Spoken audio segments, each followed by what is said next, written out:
नमस्कार फ्रेंड्स। अभी एक रिसेंटली क्वालिटी कंट्रोल ऑर्डर आया है ministry of commerce and industry से, DPIIT डिपार्टमेंट से। 25 जून 2026 को ये ऑर्डर आया है। ऑर्डर का नाम है transitional facilitation quality control order. तो ये क्वालिटी कंट्रोल ऑर्डर किन के लिए एप्लीकेबल है? सबसे पहले तो हम आपको बता दें कि प्रोडक्ट कौन कौन से हैं जिनके लिए एप्लीकेबल है, सो दैट आपको आइडिया लगे कि ये आपका प्रोडक्ट है या नहीं है। तो ट्वाइस मैन्युफैक्चरर है, उससे रिलेटेड जो क्वालिटी कंट्रोल ऑर्डर आया था BIS लाइसेंस मैंडेटरी का। फुटवेयर मैन्युफैक्चरर है, personal protective equipment footwear. Air conditioner है, फुटवेयर जो rubber and leather and polymeric material का बना हुआ है उसके लिए। Electric appliances for domestic water heating, electric appliances for domestic cloth washing machine. और हिंजेस मैन्युफैक्चरर के लिए भी ये ऑर्डर एप्लीकेबल होगा। फर्नीचर मैन्युफैक्चरर के लिए और safety of house hold and commercial. ये इलेक्ट्रिकल अप्लायंसेस के लिए एक जो क्वालिटी कंट्रोल ऑर्डर आया है 20 सितंबर 2024 में, जो इम्प्लीमेंट होने वाला है 1 अक्टूबर 2026 में। तो कहने का मतलब 10 प्रोडक्ट हैं जिनके लिए ये क्वालिटी कंट्रोल ऑर्डर एप्लीकेबल है। अब बहुत सारा मार्केट में कंफ्यूजन है कि ये क्वालिटी कंट्रोल ऑर्डर का पर्पज़ क्या है।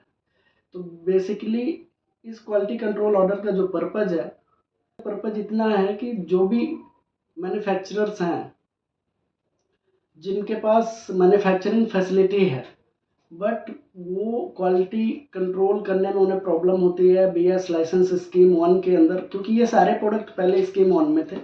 अभी इस क्वालिटी कंट्रोल ऑर्डर में ये प्रोडक्ट सारे स्कीम 2 में ट्रांसफ़र हो गया है। तो कोई भी मैन्युफैक्चरर जो मैन्युफैक्चरिंग फैसिलिटी तो है लेकिन टेस्टिंग एंड क्वालिटी कंट्रोल में उन्हें प्रॉब्लम्स होती है, क्वालिटी कंट्रोल नहीं कर पाता है, तो वो स्कीम 2 के अंदर लाइसेंस ले सकता है। मैं स्कीम 2 में कैसे लाइसेंस मिलेगा, क्या होगा, या इसमें क्या क्या चीज़ें कवर्ड हैं, ये सारी बातें आगे मैं डिस्कस करूँगा। तो स्कीम 2 में ये लाइसेंस ले सकते हैं। अब इसका फोकस क्या है? Focus on quality system, not just equipment. तो the government implemented committee will assist the company based on the manner of ensuring quality control assurance supply chain including control over design. हाँ, तो ये quality control order लाने के पीछे जो intent है वो कंपनीज को इंकरेज करने के लिए कि जो इन्वेस्टर्स हैं, जो कंपनीज हैं जो इंडिया के डोमेस्टिक मार्केट में इन्वेस्ट करना चाहती हैं, वो डोमेस्टिक मार्केट में इन्वेस्ट कर सकती हैं। और जो जिनका अपना सप्लाई चेन अच्छा है और टेक्नोलॉजिकल एडॉप्शन अच्छा है, क्वालिटी कंट्रोल सिस्टम उनका अच्छा है, तो वो सारी कंपनीज इंडिया में डोमेस्टिक मार्केट के लिए इन्वेस्ट करना चाहती हैं। तो ये क्वालिटी कंट्रोल बेसिकली उनके लिए ज़्यादा फोकस्ड है कि जो भी कंपनी इंडिया में इन्वेस्ट करना चाहती है वो कर सकती है।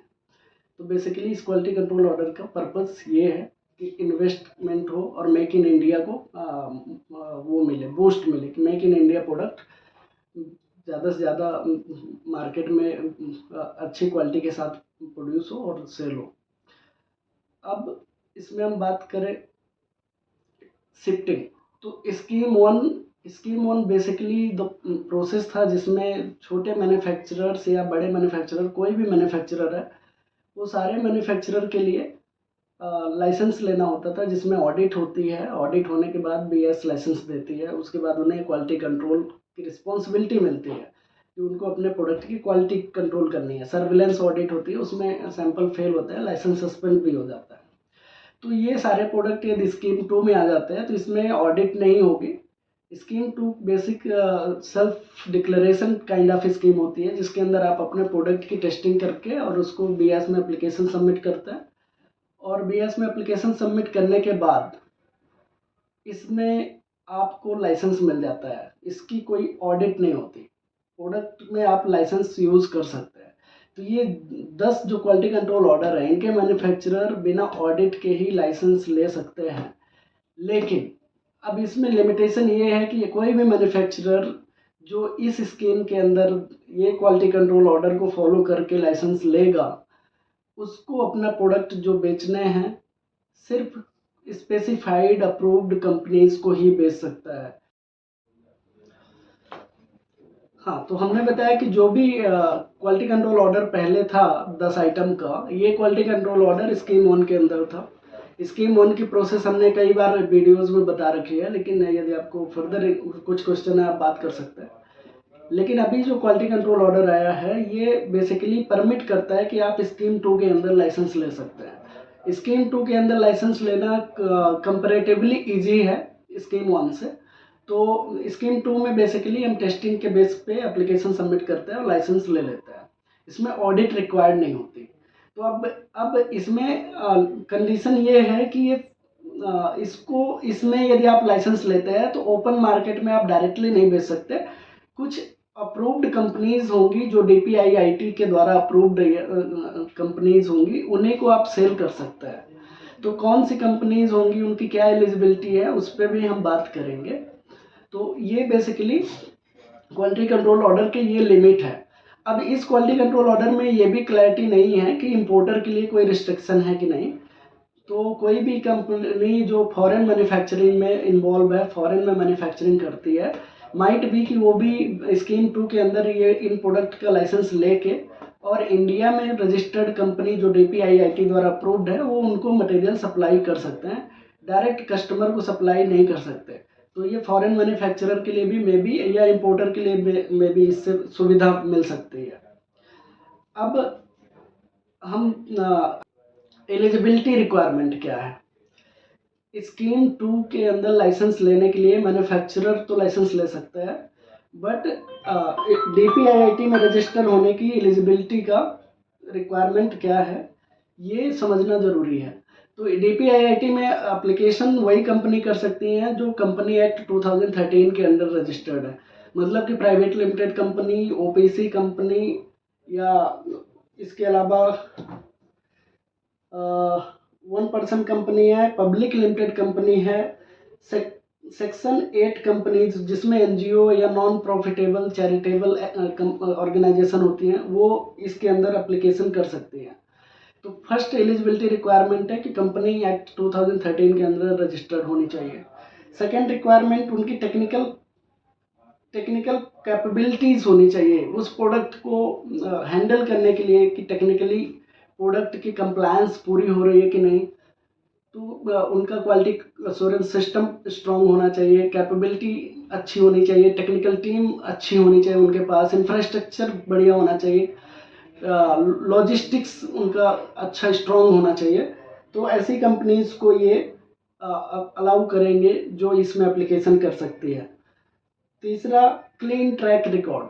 यदि कोई भी कंपनी जो पिछले 3-4 सालों से या कई सालों से वर्किंग है, और लेट सपोज वो किसी एक प्रोडक्ट, लेट सपोज वो AC एयर कंडीशनर बनाती है और एयर कंडीशनर का उसने कंप्लायंस वगैरह प्रॉपरली मेंटेन किया हुआ है, पिछले 3 सालों में उस कोई भी उनके अगेंस्ट मतलब कंप्लायंस में इरेगुलरिटीज़ यदि नहीं है, तो वो कंपनीज को कंसिडर किया जाएगा कि इनका ट्रैक रिकॉर्ड 3 साल का अच्छा है, तो उनको हम अलाउ करेंगे। अब कोई भी एप्लीकेशन लगने के बाद ऐसा नहीं है कि डायरेक्टली कोई उनका असेसमेंट कोई एक पर्सन करेगा। एक्चुअली इसके लिए एक कमेटी बनेगी जो इस असेसमेंट को करेगी कि ये कंपनी एलिजिबल है अप्रूव होने के लिए कि नहीं। तो उसकी कमेटी में कितने लोग होंगे वो बेसिकली मैं आपको बता देता हूँ। एक तो इसका DPIIT का चेयरपर्सन होंगे उस कमेटी में। उसके अलावा additional joint secretary and joint secretary DPIIT से होंगे चेयरपर्सन। एडिशनल सेक्रेटरी या जॉइंट सेक्रेटरी होंगे जो DPIIT के कंसर्न प्रोडक्ट मेंबर होंगे, मतलब जो भी प्रोडक्ट है उससे रिलेटेड जो भी मेंबर होंगे वो होंगे।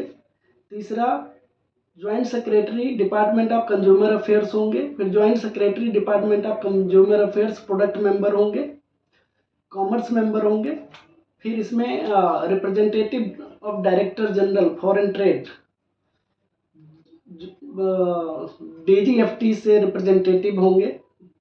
दूसरा, BIS के रिप्रेजेंटेटिव भी होंगे। और तीसरा, डायरेक्टर और डिप्टी सेक्रेटरी और equivalent technical regulation department of DPIIT।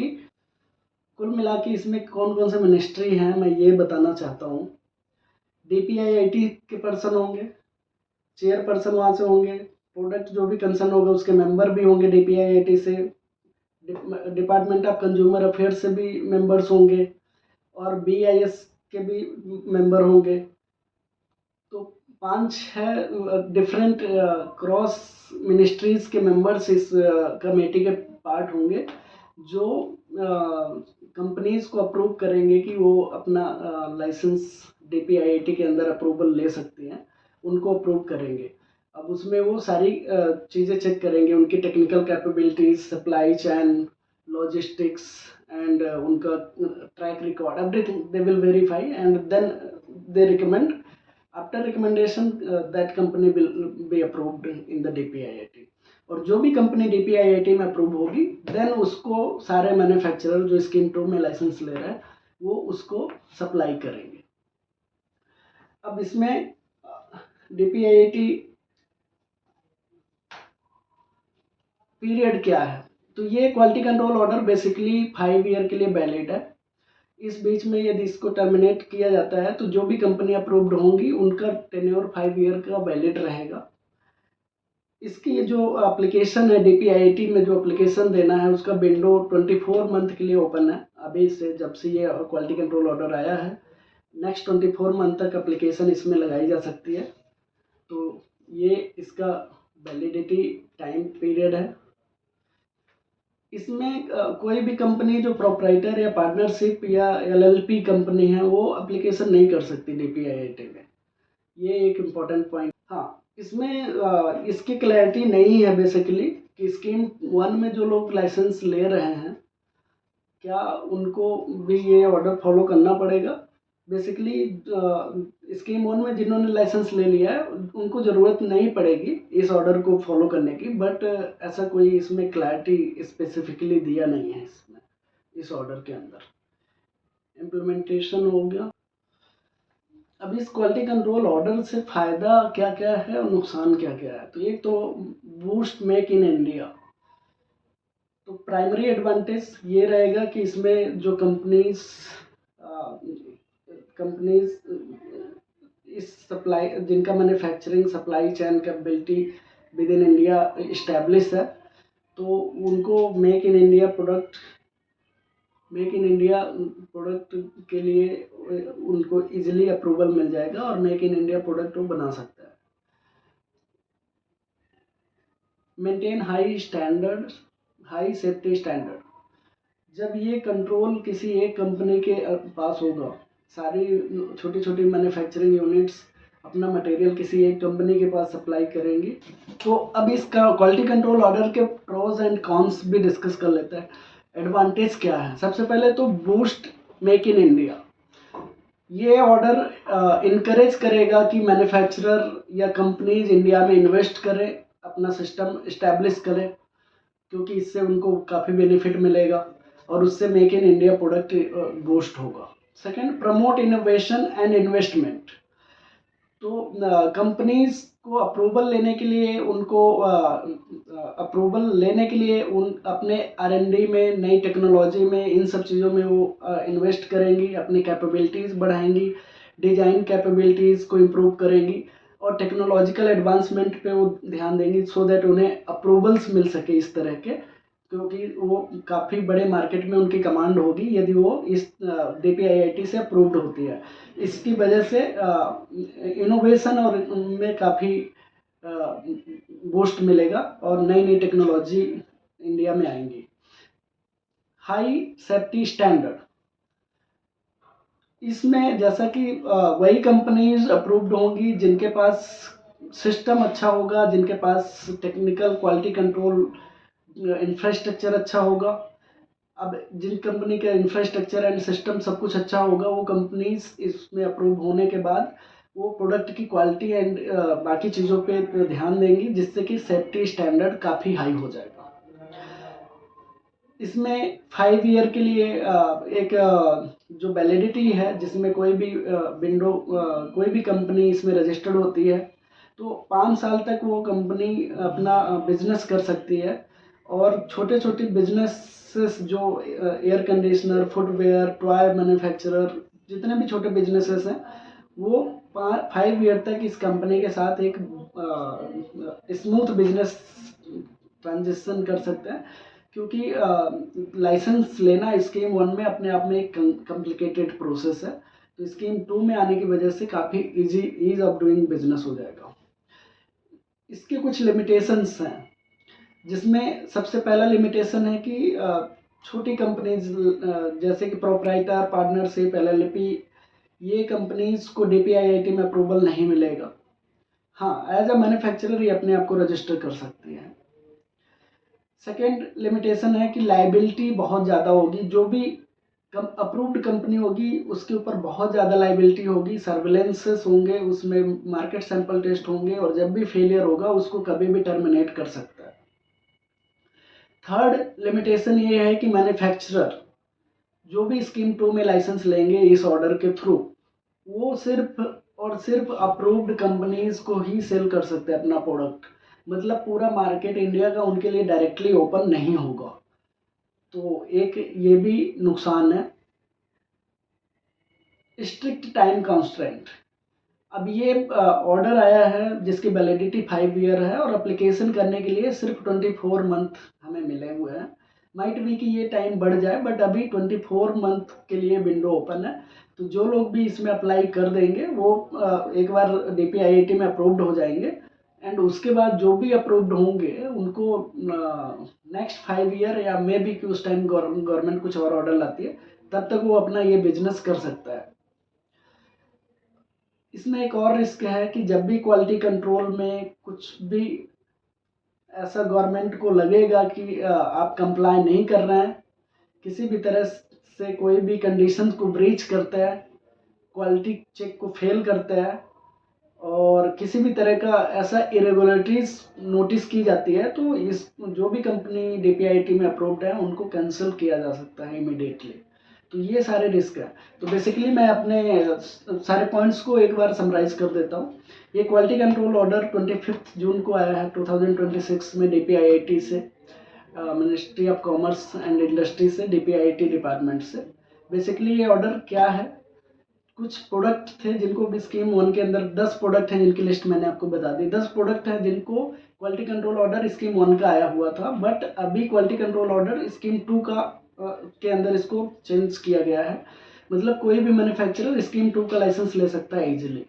Scheme 2 का लाइसेंस लेने के बाद वो अपने प्रोडक्ट को डायरेक्ट मार्केट में नहीं बेच पाएगा, वो कुछ DPIIT द्वारा अप्रूव्ड कंपनीज को ही अपना प्रोडक्ट सेल कर सकता है। तो एक ये लिमिटेशन है। इम्पोर्टर कई कंट्रीज को अभी तक ऑडिट ना होने की वजह से लाइसेंस नहीं मिल रहे थे, तो मे बी कि फॉरेन मैन्युफैक्चरर स्कीम 2 का लाइसेंस लेके और इंडिया में फिर उस कंपनी को सेल कर सकते हैं, तो उनको भी एक ये बेनिफिट मिल सकता है। तीसरा, इसमें जो भी DPIIT से अप्रूवल के लिए एलिजिबिलिटी है, वो कंपनी एक्ट 2013 के अंदर कंपनी रजिस्टर्ड होनी चाहिए, उनके पास इंफ्रास्ट्रक्चर अच्छा होना चाहिए, क्वालिटी एश्योरेंस सिस्टम अच्छा होना चाहिए, तभी उनको इसमें परमिशन मिलेगी DPIIT के अंदर। और बाकी मैन्युफैक्चरर स्कीम 2 के अंदर BIS में लाइसेंस लेंगे। और इसके जो पॉजिटिव साइड है, मेक इन इंडिया को काफ़ी बूस्ट मिलेगा, टेक्नोलॉजिकल एडवांसमेंट होगा, क्योंकि बहुत सारी टेक्नोलॉजी पे इन्वेस्टमेंट करेंगी कंपनीज अपने आप को अप्रूव करने के लिए। लेकिन लिमिटेशन ये है कि मैन्युफैक्चरर सिर्फ इनको बेच पाएंगे। छोटी कंपनी जो प्राइवेट लिमिटेड पार्टनरशिप है वो DPIIT में अप्रूवल नहीं ले सकती है। और 24 मंथ है, आप अप्लाई कर सकते हैं। आई होप ये वीडियो काफ़ी इन्फॉर्मेटिव लगी होगी। Thank you so much. Subscribe करें सो दैट कि आपको अपडेटेड न्यूज़ मिलती रहे। Thank you so much.